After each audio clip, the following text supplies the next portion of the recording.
Yep, I'm just started that. All right, thank you. And I will record to the cloud and we're ready to go. Thank you. All right. So Doug, are you ready? You bet. Shannon and Francine, are you good? Okay, I feel like I should announce takeoff or something like that. All right, we're going to get started then. Welcome everyone to the second webinar in our workplace literacy series called What's Your Stake in Workplace and Workforce Literacy? My name is Tamara Cottery, and I'm the Executive Director of Literacy Link South Central, which is a literacy and basic skills support organization and one of 16 regional literacy networks in the province. It's my pleasure to be delivering this afternoon's webinar. Before we get started, just a couple of housekeeping details. First of all, today's webinar will be recorded, as you probably heard, not just once, but in a couple of ways. Secondly, we're very pleased to have two ASL interpreters with us today, Shannon and Francine, from Sign Language Interpreting Associates, Ottawa, Inc. And we thank you both for your attendance and your skills today. Throughout this afternoon's webinar, we'll be referring to two short guides, one on workforce literacy and one on workplace literacy. And Sarah is going to post both of these documents in the chat, if possible, if you haven't yet had a chance to see them. My co-host today is Doug Noyes. Doug is the Executive Director of Literacy Link Eastern Ontario, which is also an LBS support organization and one of the 16 regional literacy networks in Ontario. So I'd like to thank you, Doug, for your assistance, not only today in delivering the webinar, but for your time and attention in developing it. Thank you so much, Tamara. I'm thrilled to be co-hosting with you, Tamara. This is an honor. I've been interested in exploring workplace literacy delivery for many years now. And I believe the timing is right now. With the downsizing of number of employees, and then you throw COVID in, it's been a real struggle for employers to hire and maintain employees. And I think that is a real role for LBS to go into workplaces with our toolkit and provide some skills upgrading to those current employees. I just think the timing's perfect. Awesome. Well, I'm glad to have you here, Doug, alongside me. So, okay. So while I'm facilitating today, this webinar as part of a larger deliverable represents the combined efforts and perspectives of a number of other practitioners and organizations in LBS. And I'd like to begin by acknowledging them. Gabrielle Lopez from Coalition Ontarienne de Formation des Adultes, Sarah Stalker from Contact North, Janine Agnucata from Literacy Network of Durham Region, Anne-Marie Wazlowski from Literacy Northwest, Gay Douglas from Literacy Link Niagara, and Lisa Ambai from Rideau Ottawa Valley Learning Network. Every webinar we develop and deliver in this four-part series is a collaborative effort, and I know that I'm grateful for the expertise and feedback of my colleagues. We'd like to begin by acknowledging the Indigenous peoples of all the lands that we are on today. While we meet today on a virtual platform, we would like to take a moment to acknowledge the importance of the lands which we each call home. We do this to reaffirm our commitment and responsibility in improving relationships between nations and to improving our own understanding of local Indigenous peoples and their cultures. From coast to coast to coast, we acknowledge the ancestral and unceded territory of all the Inuit, Métis, and First Nations people that call this land home. We thought we'd get today's webinar started by revisiting some working definitions of workforce and workplace literacy. As I said in the first webinar in this series, these definitions are not the definitions of workforce and workplace literacy. They're working definitions. You may have different definitions of workforce and workplace at your agency, and that's fine. What's probably important is that staff at your agency understand the distinction and that the way you define these terms is consistent across your agency. Our goal for this series of webinars is not to present ourselves as the final authorities on the topics of workforce and workplace literacy, nor is it our goal to tell LBS practitioners what they should be doing around workforce and workplace literacy. Our goal rather is to create some specific times and spaces this year for LBS practitioners to talk about these two important forms of literacy and to encourage each of you in collaboration with others in your organization, community, sector, or stream to think about these specific forms of literacy and how or if you should strengthen your organization with regard to one, the other, or both. So, workforce literacy is often referred to as the activities or tasks adult learners need to learn to complete to prepare for the workforce. And workplace literacy is often referred to as activities or tasks that are specific to a particular workplace's documentation and practices. Workplace literacy programs are also often described as taking place on site at an employer's location.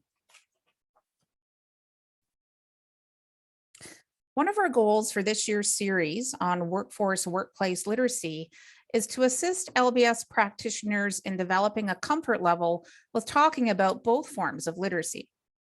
At first blush, it may seem odd that there is confusion around these two terms. What contributes to this confusion? Well, to our knowledge, there are no standard definitions of workforce or workplace literacy, which we've already talked about, which can make it difficult to talk across programs, communities, streams, and sectors. When it comes to delivering workforce and workplace literacy, we heard from survey respondents that many receive mixed messages. Do LBS agencies have to deliver workplace literacy? If they do, is it a requirement that they do so with core funding? When is a fee-for-service arrangement with an employer acceptable? One of the amazing things about literacy and basic skills is the diversity of learners we support, and therefore the diversity of the system that exists to serve these learners. Not all LBS agencies are the same. Not all have the same capacity to reach out to employers and participate in workplace literacy delivery. And not all communities are the same. Some have significant numbers of local employers that may require adult literacy support, and others do not. And LBS, like any other sector, has its fair share of staff turnover. If there's a considerable gray area between workforce and workplace literacy for those of us who have been in LBS for a long time, what's it like for new LBS staff? So why this webinar and why now? Well, when we were doing some brainstorming to create the topics for the 4 webinars we wanted to provide to you this year, we felt that many LBS programs were uncertain about what might constitute workforce literacy, even though almost all LBS agencies prepare learners for the employment goal path, and B, it seemed as though there is some expectation or desire from our ministry that LBS programs be prepared to respond to the needs of employers. And we make this assumption because LBS agencies were asked through literacy service planning this year, as well as last year, to please describe any plans they might have to strengthen the quality of workplace and/or workforce literacy delivery in their community. So we thought to ourselves, what if your employment and training consultant, or ETC, asked you why you're not doing workplace literacy? Why you're not actively going out to talk to employers about their foundational training needs? I think many of us could come up with a few reasons. In fact, let's take a moment to brainstorm. If you don't do workplace literacy, or if you don't do it to the extent that you'd like to, why not? So you can either raise your hand, or you can use the chat to share reasons why you may not do workplace literacy at all, or if you don't do it to the extent that you would like to.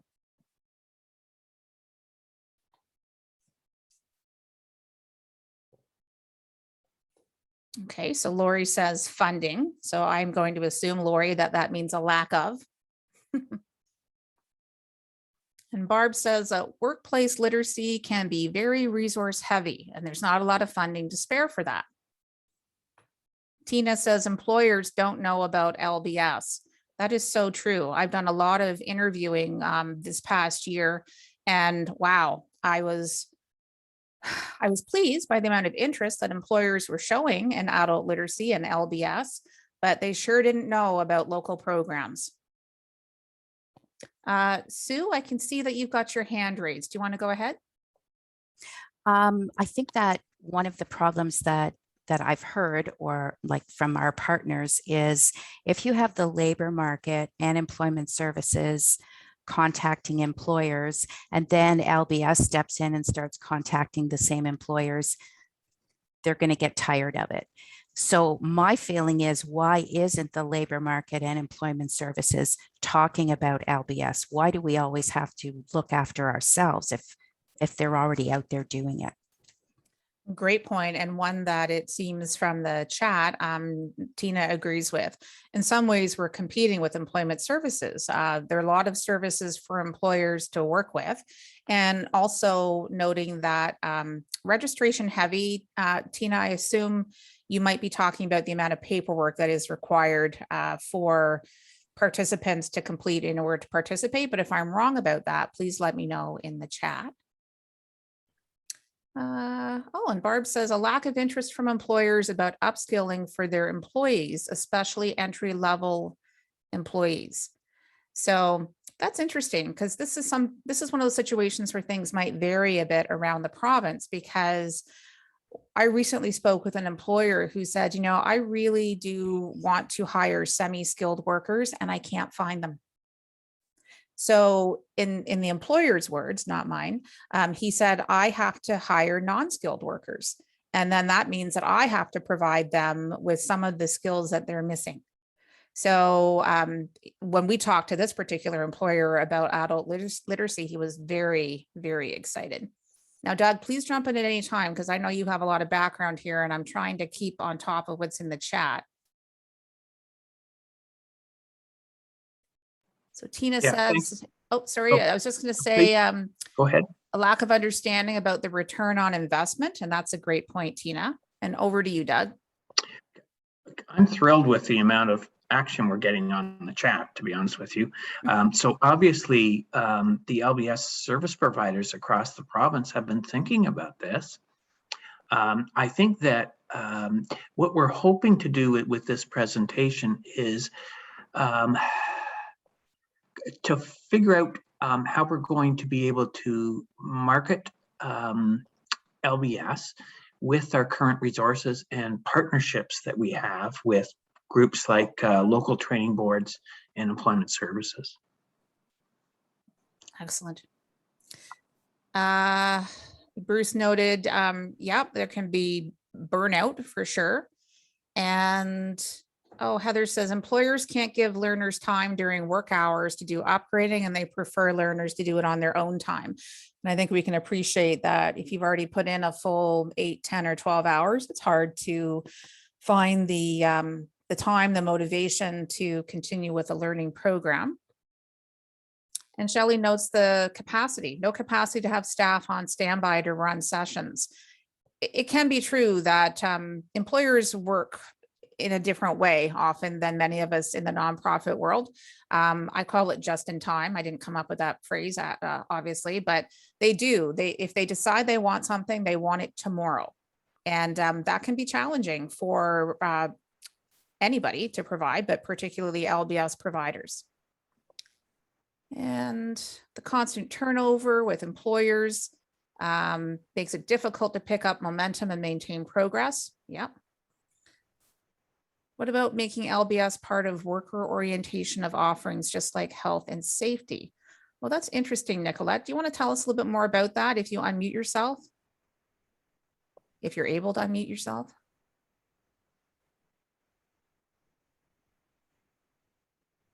Well, maybe Nicolette, if you can add a little bit more about what you mean by what about making LBS part of worker orientation offerings? Are you talking about onboarding? Yeah. And Lori mentions the suitability indicators. Denise said, is there a way for LBS to assist by offering training while on the job? And that's interesting. A couple of those last comments really speak to me about meeting employers where they're at, right? And it's not unusual for me to find that LBS providers are so flexible. Sorry, I unmuted if you still want to talk to me. Yes, I do. Nicolette, please go ahead. Okay. So where I worked before coming here, it was a school board, and part of the orientation sessions before when you signed your contracts and everything was time devoted to health and safety, to ensure that you had some initial health and safety training to cover the employer and the employee. So if an argument could be made that doing the same thing, even at 50% worker time and 50% paid time, would be to cover this, to improve their working quality, and to improve the option, like to make sure that everybody started at the same point of knowledge minimum, a minimum standard of expectations. That would long-term assist the employer, and the argument could be made that it might cut down on turnover. Mm-hmm. And Yes. if I may also add to that, it's an opportunity for us to really explain the ROI piece to the employer, that paying an hour of their time, of their 8-hour shifts, 1 hour goes to training. Look at how much more productive that person's going to be, and what that's going to be positively influence your business. So I want to thank everybody for your contributions to our first question. Like Doug said, it's amazing to see people who are so active in sharing their thoughts. Everything that people have suggested are very valid reasons. Maybe you guys should be up here delivering this webinar. You seem to really know a lot about this topic. So we hear things like not enough time, not enough resources, not feeling comfortable because it seems like working with employers might require a whole different set of skills. And how do you even get in touch with employers, or whose responsibility is it to get in touch with employers? So we have 2 goals today. Our committee has developed guides that outline some questions an LBS agency might want to ask itself and be capable of answering to justify its position for either providing or not providing workforce or workplace literacy. The guides take some of the things that we've already talked about a bit further. Not enough funds, not enough human resources, not enough skills to work with employers, limited to no contact with employers.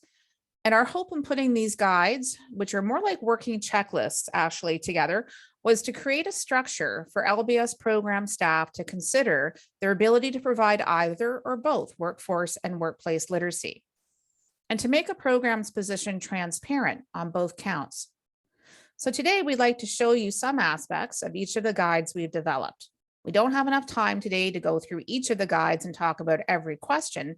Instead, we want to use our time today to hit the highlights and create some opportunity for discussion. Our second goal for today is to explore this perception that it takes very different skills to deliver workplace literacy than it does to deliver workforce literacy. We talk a lot in LBS about transferable skills. And we wonder, though, if maybe LBS program staff might be selling themselves a bit short. Perhaps you do have some skills that you can transfer to delivering literacy in the workplace. Our goal today is not to convince you that this is the case, just to encourage you to think about it. And just to make things interesting, we hope, we're going to weave these 2 goals together throughout the remainder of the presentation. So here you can see the front page of both of the guides. And again, we're not sharing the templates in their entirety here, just portions of them. But here you'll see the front covers of each, and already I've referred to them as guides and as templates. Basically, each consists of a series of questions about each type of literacy, and the goal is to provide a format for LBS agencies to consider using to record the answers they already have, and perhaps to explore some areas that they haven't previously addressed. So we're going to begin with workforce literacy, probably the one that is most commonly understood and executed by agencies. So here are a couple of examples of questions in the workforce literacy guide we posed around 2 different areas: knowing who you serve and why, and creating partnerships. So the guide has columns for LBS staff to note their comments to each question, any documents they have that may be related, and any specific resources that they might have. So the first one, does your organization have a working definition or a common understanding of workforce literacy? Not just that is understood by, the executive director or the senior management, but understood by board members if you have them, and instructors. And does your organization support adult learners on the employment pathway? This one should be a pretty obvious question, but we like to chat in LBS, and sometimes we can find lots of different ways to look at a particular question. And has your organization discussed the provision of workforce literacy as it's related to serving learners on the employment pathway?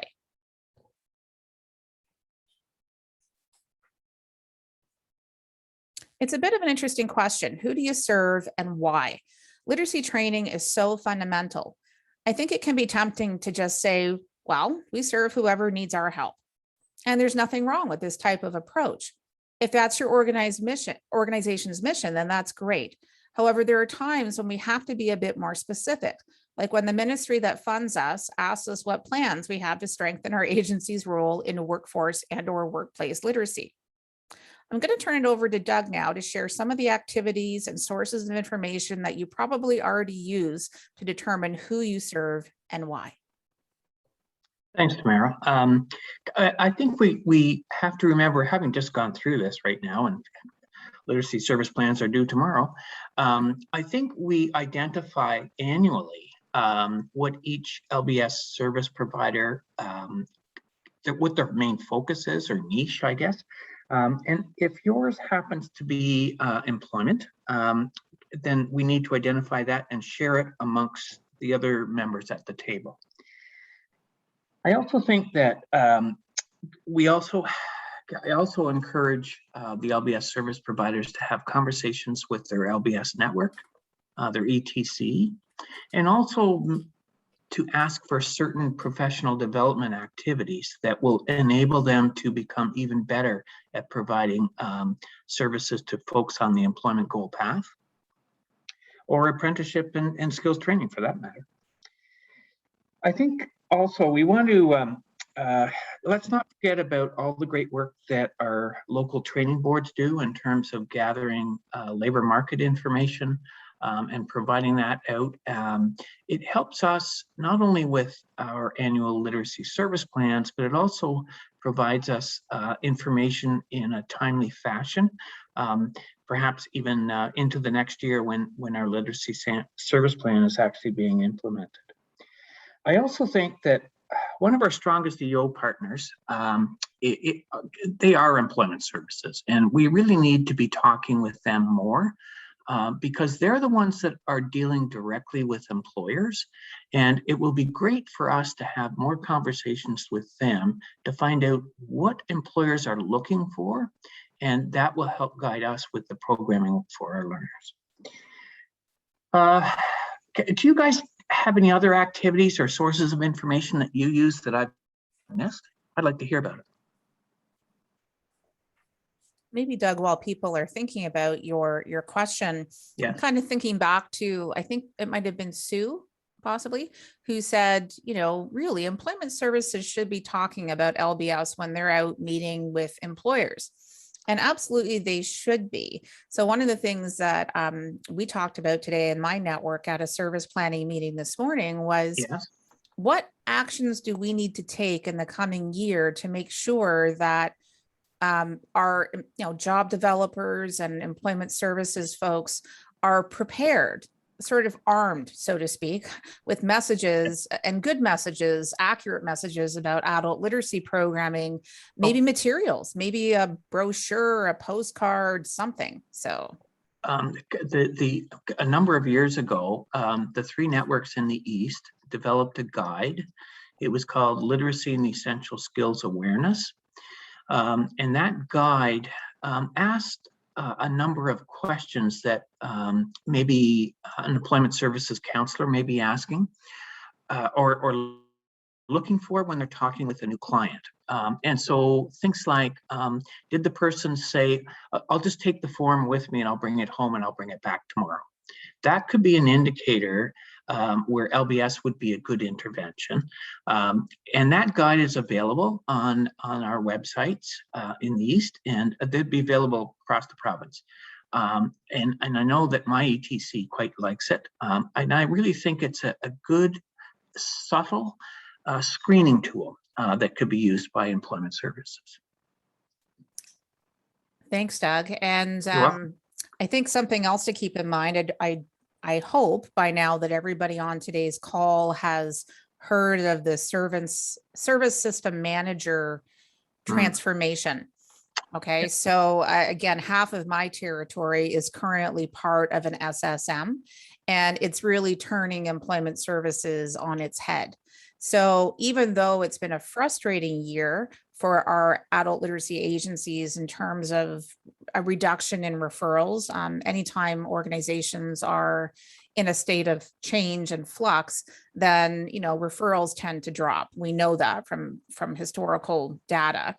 But one of the practitioners said today, maybe this is the time for LBS to really integrate at that local level as the employment services are kind of betwixt and between, trying to figure out how they're going to adequately and appropriately serve people under this new model. So again, I think as a system, as a literacy system, we need to think about how we can meet some of the needs of employment services, both now and when they begin to transform under a service system manager, and in a way that they just simply can't ignore. They're going to need all the help they can get.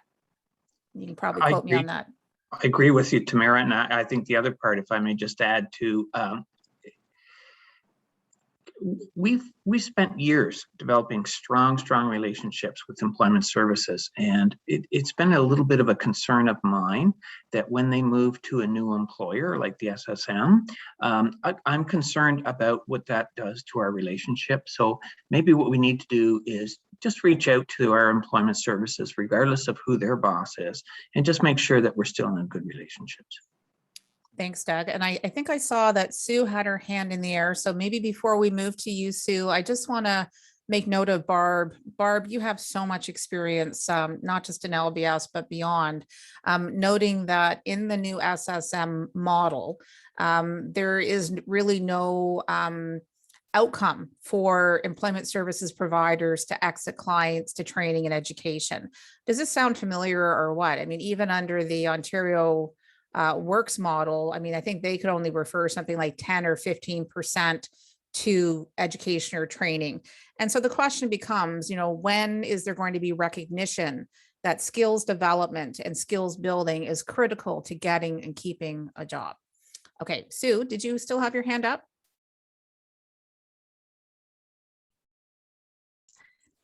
Yes, I do. I just further to all of this discussion about SSM, and I'm not sure if anyone can actually answer this, but I heard recently that there's a possibility that the SSMs could tell their employment services people that they don't actually have to refer to LBS. They're going to do their own training. Is that a possibility? Are we like fighting for something here?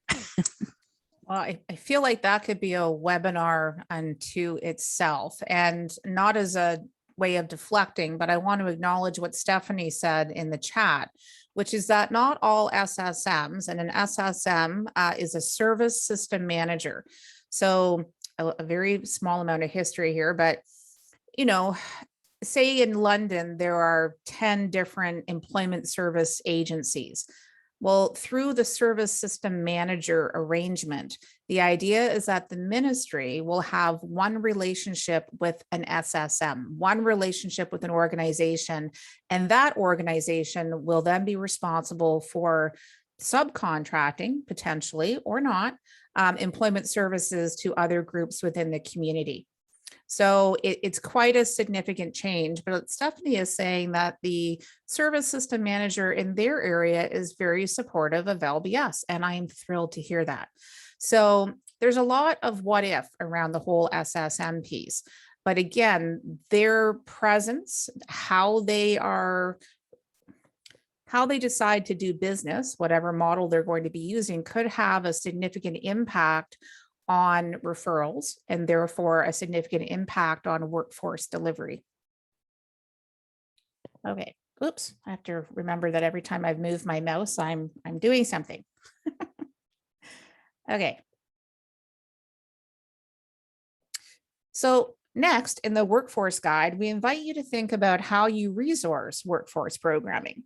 Again, it might be tempting and true to think, well, we use our core funding to hire instructors and or train tutors, period.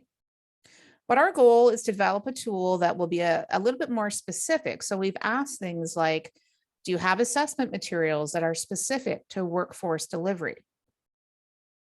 Do you have learning materials that are specific to workforce delivery?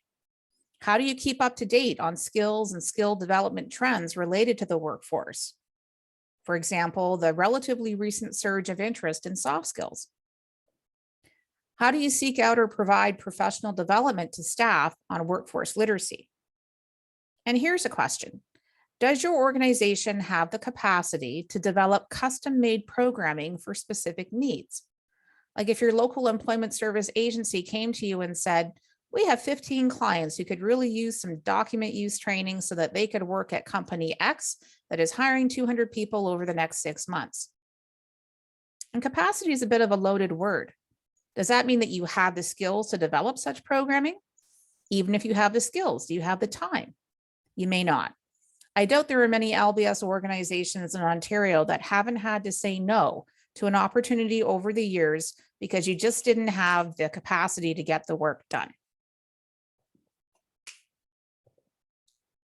Doug, I might have to ask you to keep an eye on the chat for me, because as I'm moving and grooving here, I may miss something. Oh, well, maybe I won't ask you to look at it now because I'm about to turn it over to you again. So I'm going to ask Doug to identify some of the things that many, if not all, LBS programs already do that may answer some of the questions that were posed on the last slide, or at least provide a start. Take it away, Doug. All righty.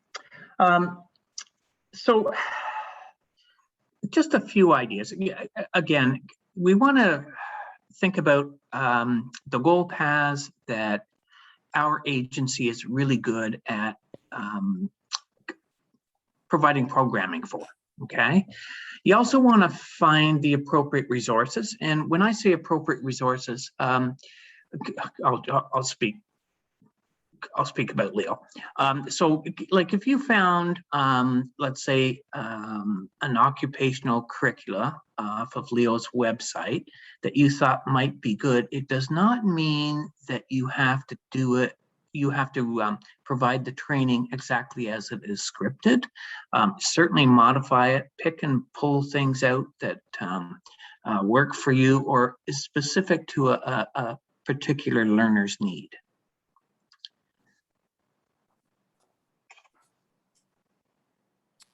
Okay, thanks, Doug. You're welcome. So now let's talk about costing. It's one of my favorite topics, actually. The ability to effectively cost out activities is a fundamental part of running any agency. Some of the participants on today's call may not have the responsibility for costing out whether or not certain activities can be undertaken in your agency. Even if it's not your role to do this type of activity, I think it's important for all staff to have some sense of questions that might be taken into account when trying to figure out if you can meet specific workforce needs in the community. So when it comes to workforce, your agency may already have considered Do we have the internet or the capacity to explore or develop custom-made programs to meet the needs of job seekers, employment services, community partners? Imagine it might be tempting if you haven't had an increase to core funding in quite some time to say, no, we only have the capacity to serve people who come into us and use the materials we already have or we can get for free from other LBS agencies. And if this is your position, then that's perfectly understandable. However, I'd like to share a couple of examples. In light of the pandemic, there are quite a few LBS agencies that struggled to meet targets. However, here are some off the beaten path, custom-made programs that surfaced in my networking area over the past 18 months. A local trade union needed numeracy programming. A local LBS program stepped up to develop a 35-page booklet on math that members of this trade union would need to know. And then they served 68 people this year through 5 16-hour courses they delivered online to pre-apprentices. A relatively small investment resulted in 68 new learners and a relationship that will continue well into the future. In addition, our local Ontario Works in London has reached out to ask about digital literacy training, both in terms of life stabilization and in terms of employment. And they approached us in early September and they wanted to see 35 of their clients served before the Christmas break. I'm not saying that these kinds of partnerships are easy to act on, but they don't require $50,000 investments in terms of curriculum development. And to go back to return on investment for the agencies that were able to, I refuse to use the word pivot, the agencies that were willing to respond, they found learners in places that they wouldn't normally find them. So maybe before we continue here, I see, yes, I will try to slow down and I apologize. Bruce has asked, what employment pathway assessment tools are currently in use other than camera that are valid? Now, Bruce, I'm going to ask you what you mean by the word valid. Are you meaning statistically valid? And maybe while Bruce is answering, people could share what employment pathway assessment tools they might be currently using.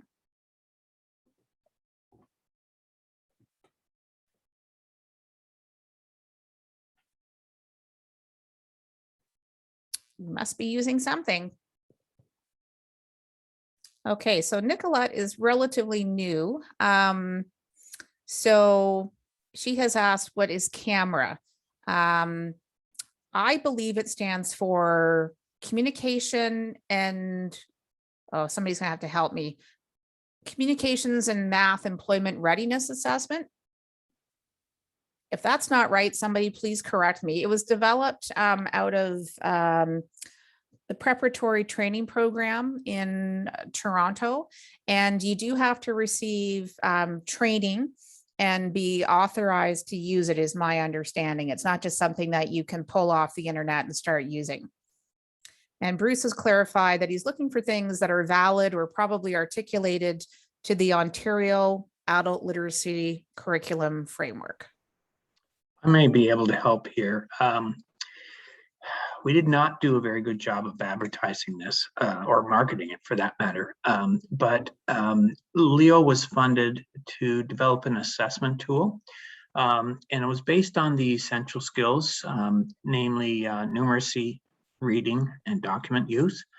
And Leslie Hamilton, Linda Conley, and I worked on that.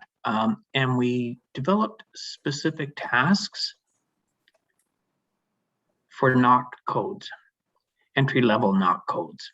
And it's, we have it. I need to get it out there. Maybe Sarah could help me get it loaded up on Bruce LNO. or Doug, for the interpreters, can you spell NOC, please? Oh, NOC yes, code? Thank you. a National Occupation Code. Thank you. It includes the answers and it has been aligned with the OALCF.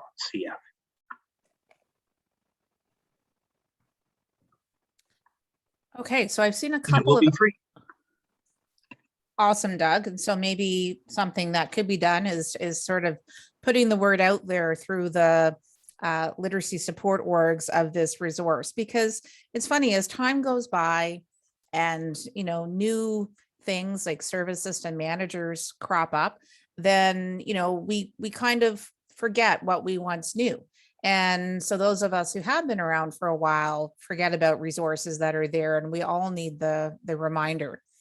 So we have had a few other suggestions. Barb says we use Skills Marker, which used to be known as Essential Skills for Employment and Education.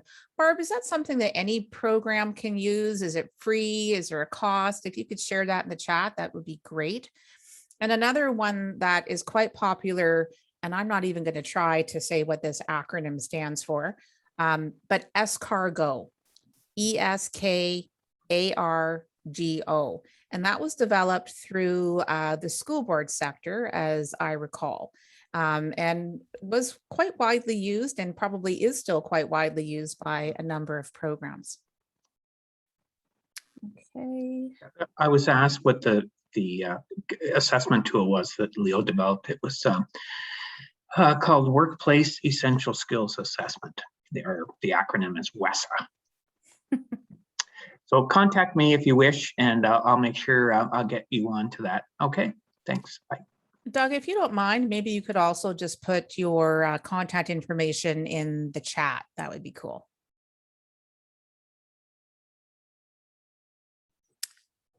Okay, so looking at LBS programs and how you cost out your services. First of all, of course, do your research. Well, how do you do your research? You could look to the support orgs, the literacy and basic skills support orgs for support there. You could also talk to planning boards. Curriculum development.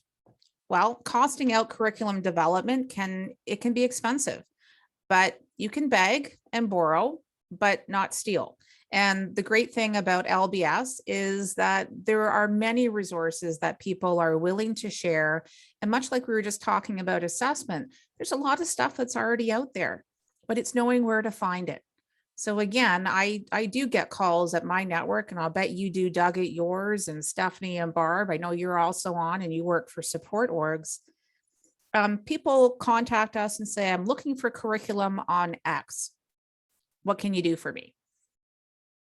And we're lucky that what we can do is put out a message to all of the other support organizations across the province. So if somebody in Thunder Bay is willing to share curriculum on health and safety, we can get it.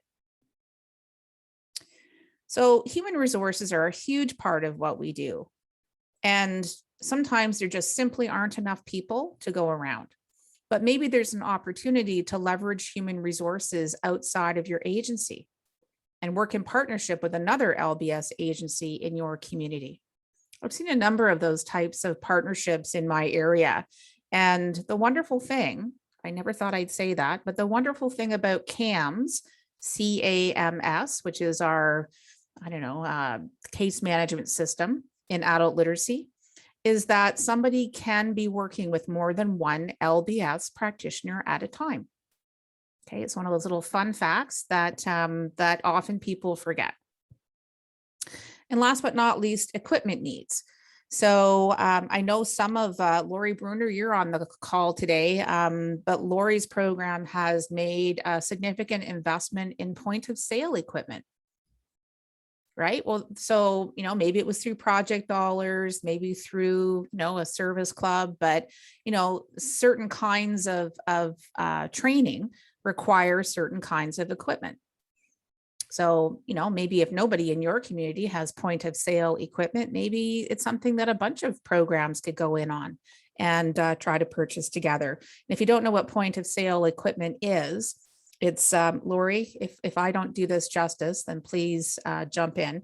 But it's like learning how to use cash registers and scanning equipment and that sort of thing, primarily for retail, but also, grocery stores and things like that. So Doug, can you think of any other examples of how your local LBS providers met the needs of job seekers, employment services, or community stakeholders? I have a couple of examples. I'll try to keep it brief. One of the community-based programs in Cornwall had a meeting with a local call center. Leo had developed a call center curriculum, and the whole meeting was, could you refer the people that didn't make it through the hiring over to our program? And the manager of the call center said, if they go through the 8-week program and are successful, we will re-interview. So that's a kind of a combination of workforce and workplace, and it was very successful. Thanks, Doug. I'm still skimming and scanning through the chat. And Barb, you were talking about Skills Marker. You said it's free to college LBS programs, other college users, and non-college users. So would that mean like a local LBS program? Would they be a non-college user? Okay. All right. So moving on here. Okay. So now we're going to take a look at workplace literacy. But before we proceed, I want to reiterate that it's not our intent today to persuade all of you or every LBS agency in Ontario that you should deliver workplace literacy. Not every LBS program will be in a good position to offer workplace literacy training, and not every community will require it to the same extent. It's possible that there are already LBS programs in your community with a history and an appetite of delivering workplace literacy. So if delivering workplace literacy is not possible or desirable for your program, then we encourage you to use the guide or the checklist, My Agency's Role in Workplace Literacy, to document why. Make your reasons transparent, and then you can show that you've done your homework, and then continue to provide your other programming with confidence. Oh, see, I did have that. Oh, that was a good slide too. Bummer. Okay, for some LBS agencies, the delivery of workplace literacy programming or the delivery of more workplace literacy programming may be desirable. However, instead of just responding to workplace literacy opportunities when and where they may occur, we're suggesting it may be a good use of your agency staff time to do some research or document the research you've already done around understanding and effectively describing how employers in your area or in general are impacted by low skills. Are you clear on why your organization wants to offer workplace literacy services? For example, there's a local need that you want to meet, that employer that's coming in and is hiring 300 people. You may want to generate revenue. Some agencies use workplace literacy as a fee-for-service opportunity. You may want to increase the number of learners that your organization serves. Maybe you just don't have enough walk-in traffic to meet your targets, so you need to be a bit more creative.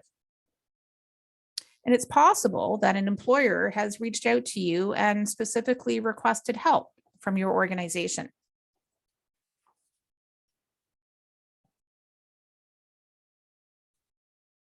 So Doug, I'm going to turn it over to you here, if that's okay.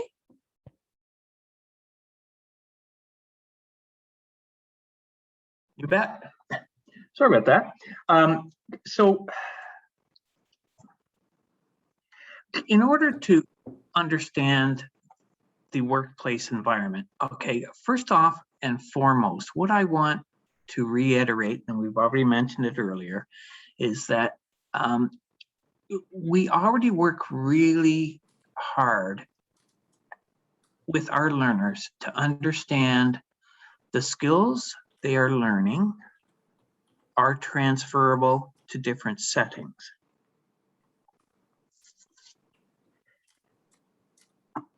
It's also important for you to understand that the skills you have are transferable to the workplace. And it's just an opportunity for us just to kind of and relax. It's going to be okay. I've got the skills. I can do it in a different environment. I want to also just highlight that there are times when we have already done workplace in the past. How many of you currently serve learners who are employed and they're bringing in workplace documents, workplace math, workplace situations that they struggle with at the workplace, and you are going to help them at your LBS center? The difficulty about that then is that they then have to figure out how to transfer what they've learned back to the workplace. Wouldn't it be great if we could go in and do the training right in the environment where they're going to be using it? It will also give us a lot more opportunities to work with workplace documents, understand workplace situations, even numeracy, the things people have to read, how they write, all of the OALCF stuff. And I think that, yeah, anyway, apparently I kind of like this stuff. Okay. Well, and so the whole idea of doing an environmental scan, you know, I think we sometimes think of consultants who are hired to do these high level, expensive environmental scans. But really what it means is getting some understanding of what the needs are in your local community. And I think that, to your point, Doug, a lot of programs already do this, whether you do it subconsciously when you bump into so-and-so at the grocery store, whether you do it through networking meetings where you're finding out about other organizations in the community that you think might have clients for whom literacy is an issue. You're already used of ascertaining need, right, at the local level. And so one thing that I think we may not have done as much of is thinking about how to address workplace literacy as a system, right? So not everybody has to be all things to everyone, right? As I said, you know, you don't necessarily want all of the local LBS agencies pounding the pavement, reaching out to local employers. That's not a great situation. As somebody said earlier, it's just going to irritate local employers who don't have time to field all of these well-intentioned offers of assistance. So I'm curious if anybody on today's call, have you collaborated with another LBS agency to deliver workplace literacy training? Or do you know of other LBS agencies that have worked collaboratively to do that? I'll just give you a second to either raise your hand, or Shelley Harris, if you're on the call, I think I do remember that you might be working with a local company. And did you and Val? Yeah, you just raised your hand. Sorry, I'm calling you out. Go ahead. Yes, we did start the discussions with the two LBS agencies, and then realized that our agency would be a good fit for that and could be much more flexible with what they needed. And so I'm happy to say that they are currently in our site right now. So it worked out very, very well. We have 13 new learners, which is a huge number for us. I think that's a lot with the community-based. We can be a little bit more flexible. With COVID, the challenge always is going to be the space, though. So originally we were hoping to do it at the work site, but they could not accommodate the staff and the safe distancing. So it's been a lot. Like, this is pretty much, you know, we've done it in the past, but we haven't done it for a few years. I had forgotten the back and forth, and you know, the consultations and the phone calls and all of that. So it's a lot to get those PAs accomplished. Yeah, which some people have already mentioned, right? I mean, in a perfect world, we'd have another whole stream of LBS that was, well, never mind. In a perfect world, we'd have another, our system would not be quite so paper heavy, which would be nice. But what I love about your example, Shelley, is that I learned of a local employer who reached out for some financial literacy help. And so I connected them with not one LBS program, but two. And those two programs figured out between them, as you said, Shelley, who might be better positioned to take this on. And the reward for that extra work was 13 additional learners. I mean, in addition to meeting an important need within the community, which I think is pretty cool. So yes, so Barb, that's exactly what I was just talking about. There's so many things that we have to do in LBS programs that probably look like busy work in terms of employers. Yeah. So maybe that's something that those of us who are associated with support organizations, it's a message that maybe we should be moving up the line to the ministry. If they want more activity happening in the workplace, then perhaps they need to be more respectful of what is possible within a workplace, and exactly what you're saying, Barb. What's going to turn people off? What will turn employers off? Okay. So let's talk about garnering support. I like the word garnering. You just don't get to use it often enough. If your agency has already delivered or is considering delivering workplace literacy, you will need support. Certainly from your board of directors or senior leadership within your organization. Employers have more of that just-in-time approach to work. When they make decisions or agree to enter into a partnership, they usually expect programming to happen quickly. However, in the not-for-profit world, it usually takes more time to get programming in place.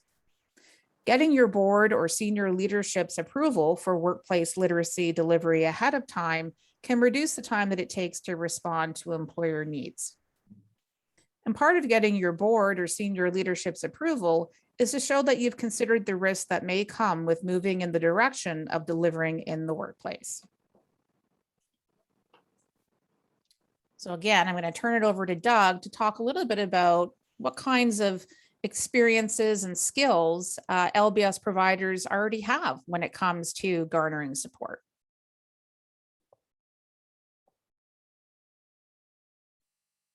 Oh, Doug, you're on mute. Sorry. Mute. There. Okay. Sorry about that. LBS programs are no strangers to garnering support. We often don't have the time to do a whole lot of it, but we're pretty darn good at it. And some of the ways we can, some of the groups we can garner support from are employment services, certainly Ontario Works, apprenticeship and trade unions as well. Maybe that's something we haven't reached out to as well as we could have. Certainly wraparound support such as food banks and mental health as well. But how do you actually go out and garner support? I think you have to have the backing of your board, and look for, if you can find a community champion that would speak on your behalf, whether it be an employer, maybe a previous learner, et cetera, somebody that could go out and speak on your behalf. It's also important to get letters of support or testimonials, and use your social media and other forms of promotion. Now, those are a few ideas I came up with. What other ideas do you guys, what do you do to garner support for your program?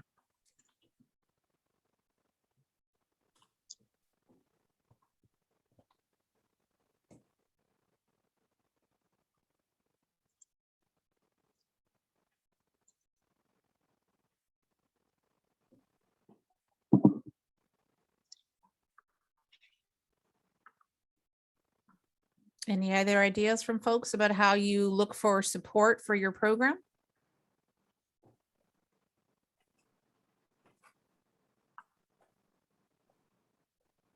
So Barb says quarterly student success newsletter circulated widely. So when you say widely, Barb, where does it go?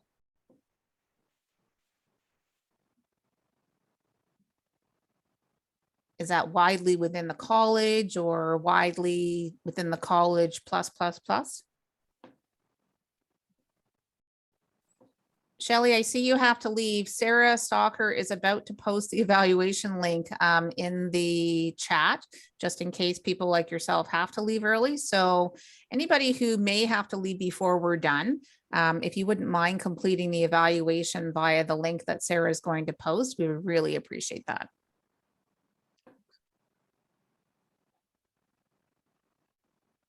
Okay, so as I suspected, Barb says, yeah, we send it to the ministry, to senior leadership in the college, community partners, employment service agencies, wherever it makes sense for an LBS site. So great idea. That's terrific. Great. Just as another example, if you haven't already, or if you're able to and can financially do it, maybe joining a Chamber of Commerce, or going in and doing a presentation to a Chamber of Commerce to talk about what you do at your program. You may be able to garner a champion there. Because the other groups are service clubs, and most of them are employers. So you may be able to get somebody who wouldn't mind championing you and all that kind of stuff. Okay, thanks.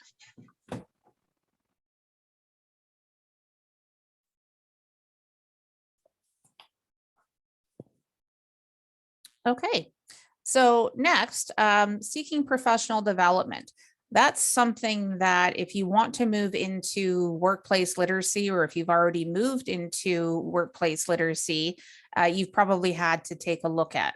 So, you know, no matter how many transferable skills there are still some things that are a little specific to the workplace, things like organizational needs assessments, for example, that you may not know a lot about. But it's not exactly rocket science. And I'm sure that Doug's going to be able to tell you a little bit about organizational needs assessments in a little while.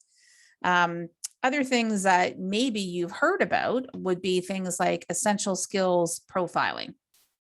So essential skills, which have now been renamed to skills for success, Doug, that was a while ago that I think they were actually training people in essential skills profiling, and I'm not even going to try to describe it. I'm going to ask you to do that. Oh, you're on mute again. I did the I took the essential skills profiler training.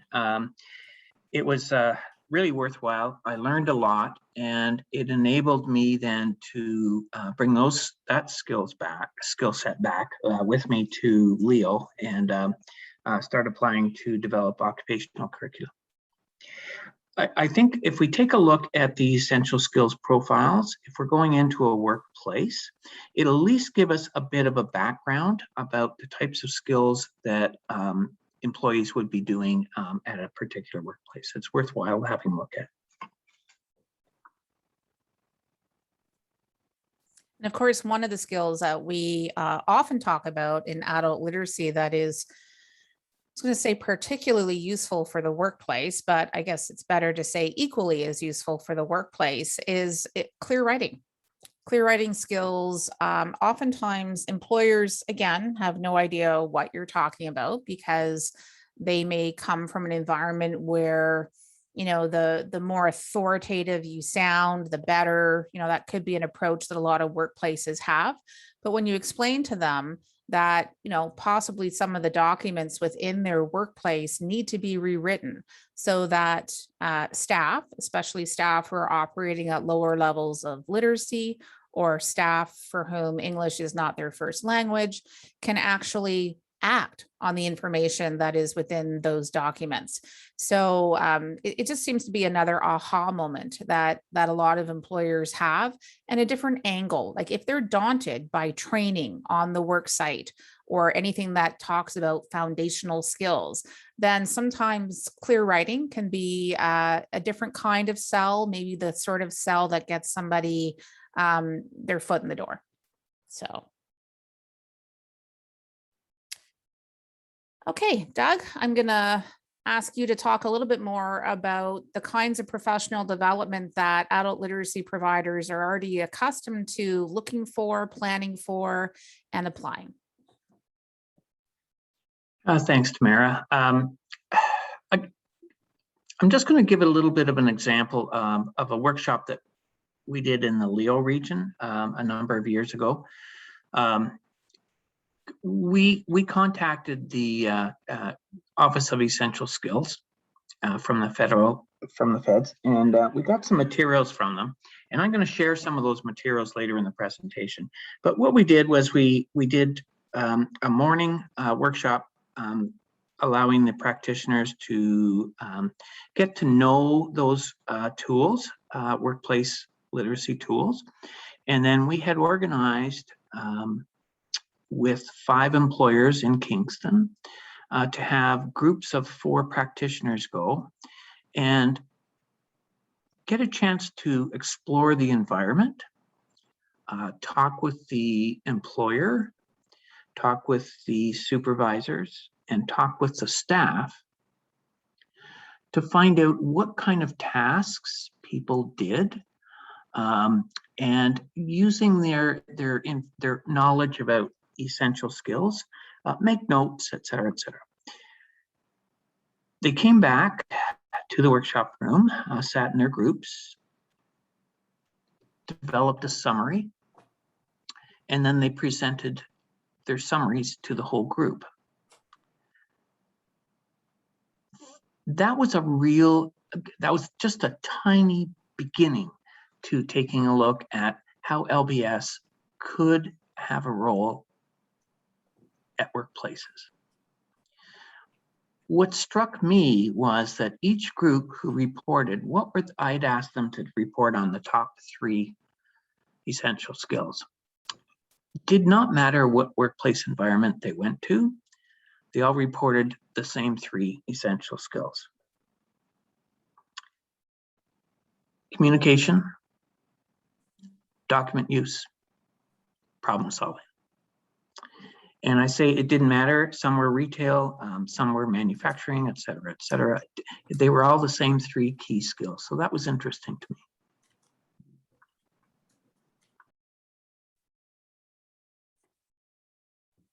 Okay, and certainly people access training through regional networks, through other provincial support orgs, and probably through other sources. I mean, the pandemic has really created an influx of webinars on lots of different topics, everything from changes in the Nonprofit Corporations Act to, inclusion, diversity. So many different opportunities are out there. And we are very accustomed to seeking out PD that is usually not very expensive, but relevant to what it is that we're trying to do.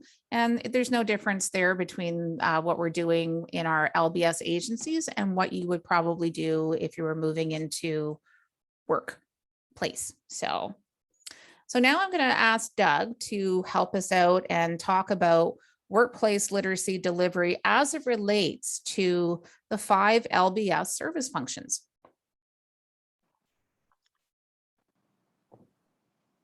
Thank you. So one sunny July day, I went out and had lunch in the park in your community. And I sat on the park bench and I was getting my sandwich out of my wax paper. And you came over and you sat on the bench across from me. Of course, it was 2 meters apart, right? We were fine that way. And so I introduced myself and said, "Hi, I'm Doug." And you introduced yourself and you said your name. And I asked what you did. And you told me you were a practitioner at the LBS and Basic Skills program across the street.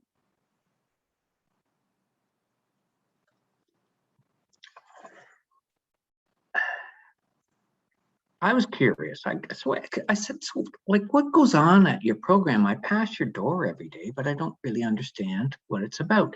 Okay, how does it work? Tell me more. So you tell me about intake and assessment. And guess what? It's your turn to talk. Go.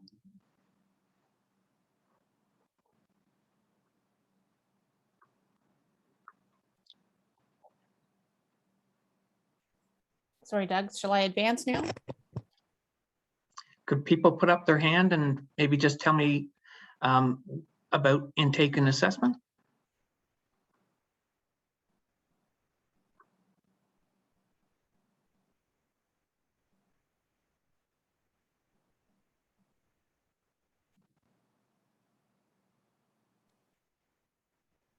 Hi, good afternoon.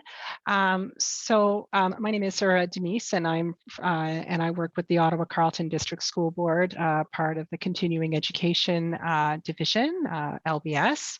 And like a lot of our intake comes from our ESL classes, right? So I mean, they start off to learn the language, and then they come into our programs to get some of that employment preparation. So we have different programs like certificates for employment. And that's more, to get them ready for, like, if they wanted to work in the hotel industry, or if they want to work in customer service, the food industry, that sort of area.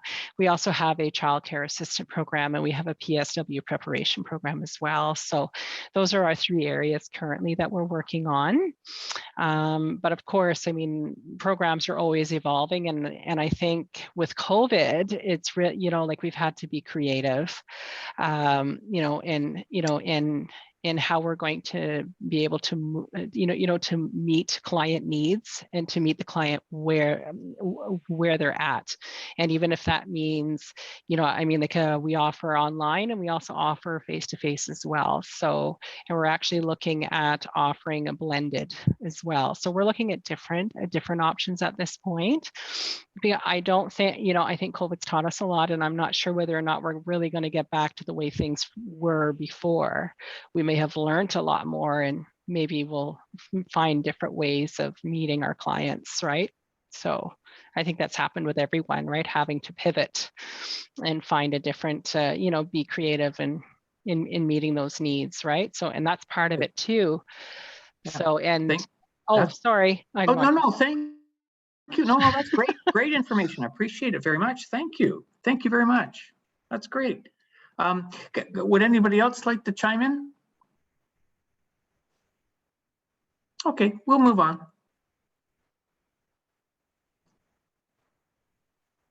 So now I understand a little bit about the intake piece, and from an earlier lunch that you and I had, you talked to me about assessment, and so sometimes I get a little confused about assessment. First of all, I'm not quite sure what you mean when you say assessment, and what the heck are you assessing? Can you tell me about that?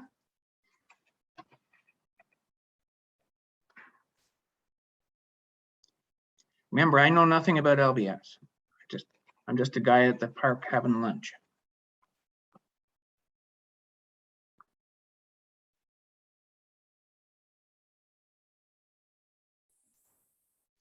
Hi, can you hear me? Yes, Yes. hi. Hi. Normally what we would say is, the assessment just shows us a person's area of strength and then areas that we could help them work on. Cool. Okay, that's great. All right, so now I have a better understanding about what assessment is. So, and you use some sort of a tool or whatever to determine that, right? So I understand that the next thing you do is you do some goal setting, and I'm not really sure what you mean by a goal, and are there more than one goal, or like what is that?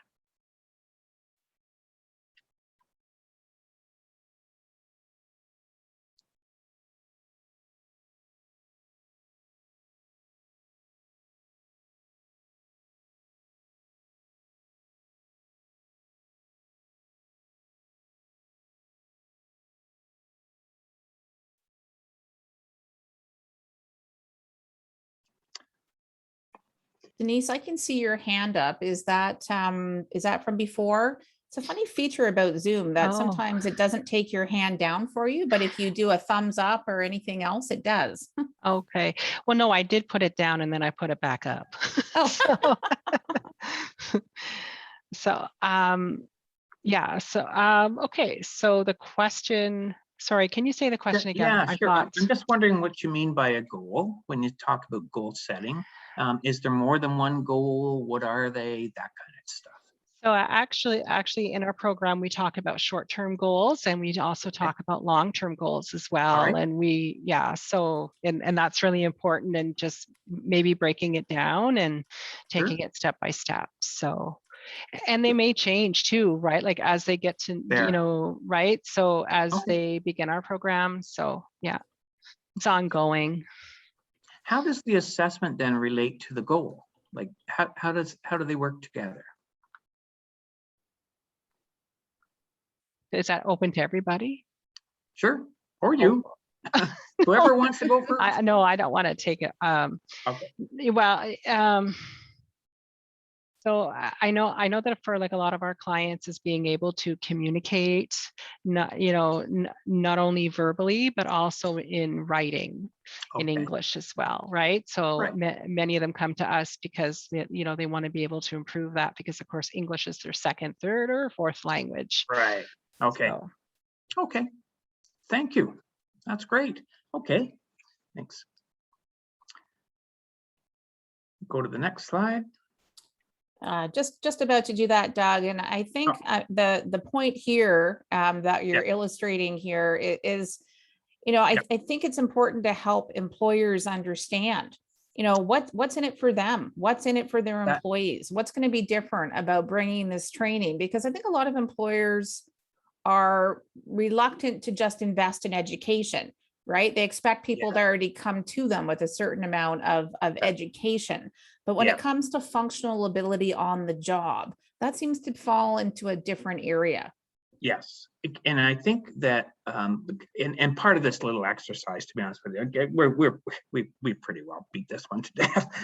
But I think this exercise was to say that you, as LBS practitioners, already do exactly in your classroom what you're going to be asked to do at the workplace. You'll get more direction from the employer around what kinds of training they would like to have their employees go through, but you're still going to do an assessment. You're going to decide what skills that person already has to meet the goal that the employer has established. You are still going to develop an individualized training plan. The next thing you're going to do is probably go out when you're setting up your program for that individual. You're also going to go out and get real life workplace documents and situations that you're going to train that person to upskill to the point where they're going to be able to be comfortable and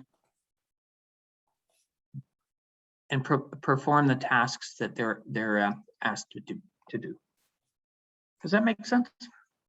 And I'm wearing the hat because this comes up a little bit later in the slide. So we can scroll through, what happens after a goal is met and that kind of stuff.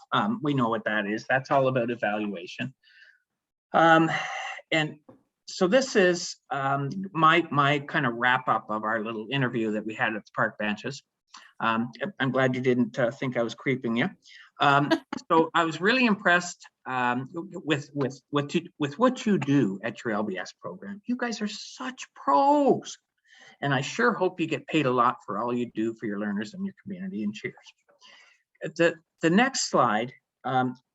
Now I'm back at my office and I've taken my hat off and I decide, you know what, I really need to send a letter off to the LBS manager because I really need your skills in my workplace. I have a factory up 2 blocks up the road from your program, and I'd really like to hire some of your staff to come in and help my employees.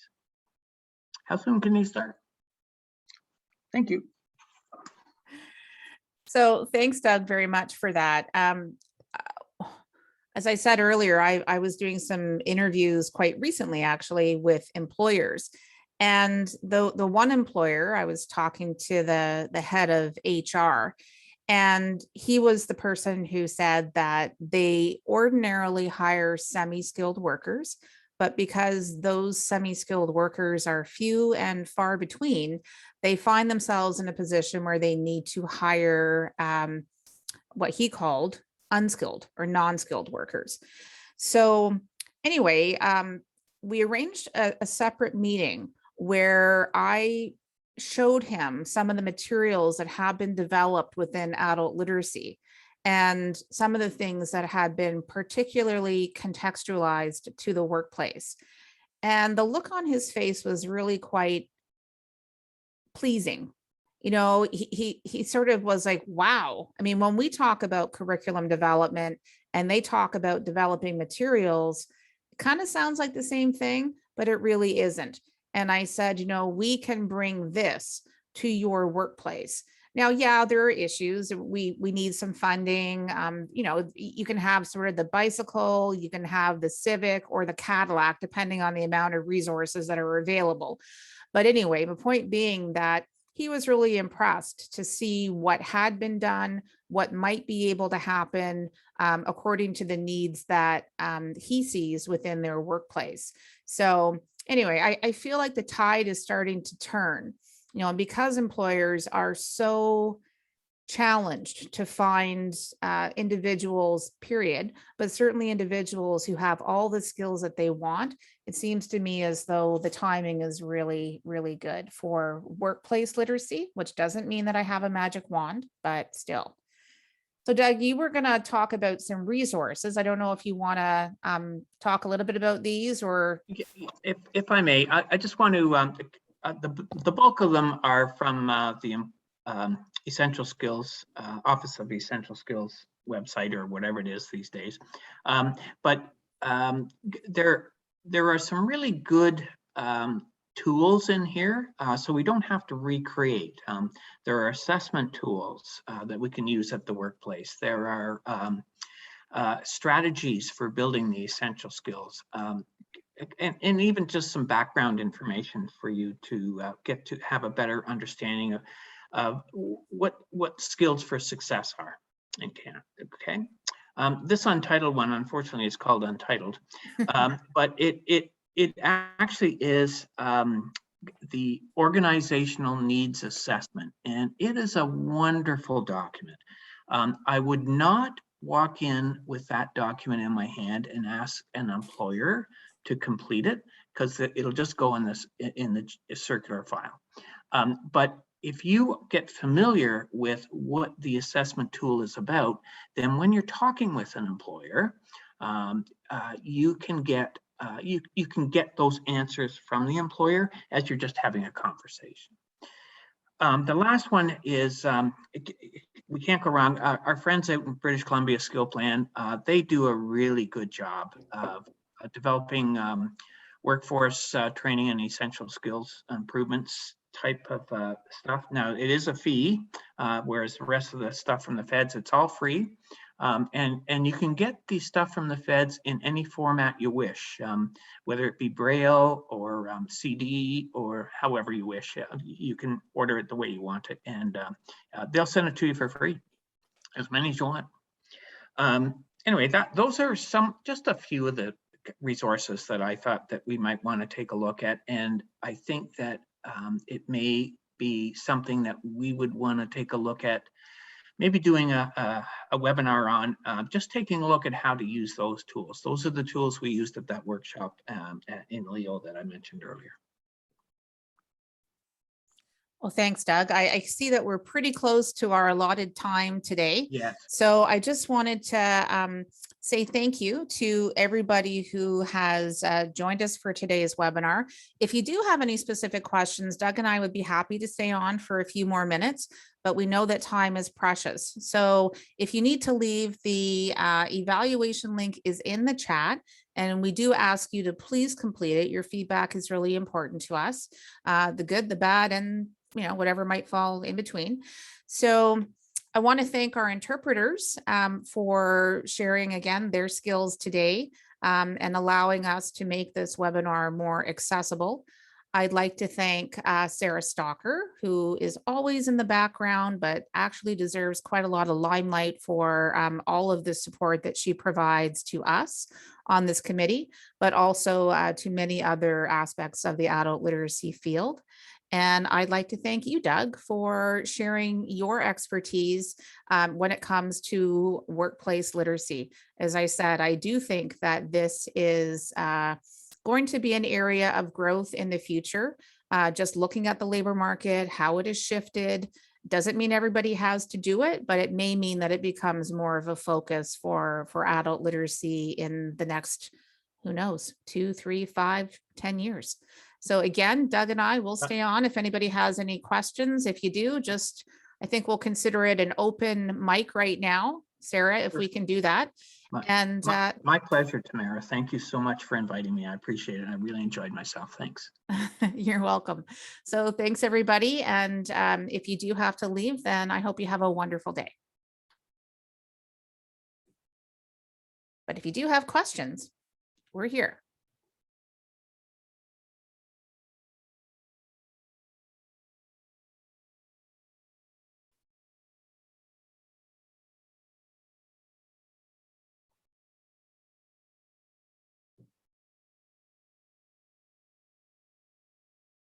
I liked your hat, Doug.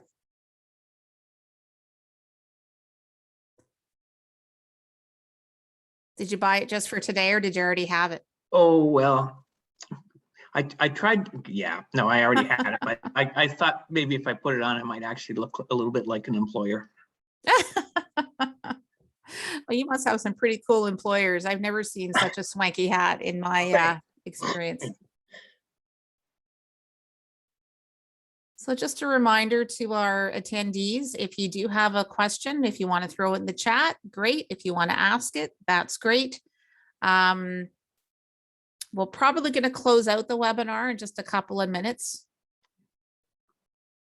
Sarah, how do we stop the recording? Because we can probably do that at this point in time. All right, I will stop the cloud recording. And on your end, I think you will see the option at the bottom of your screen or where your Zoom dashboard is. In the bottom, I think I can stop recording, right? Yes.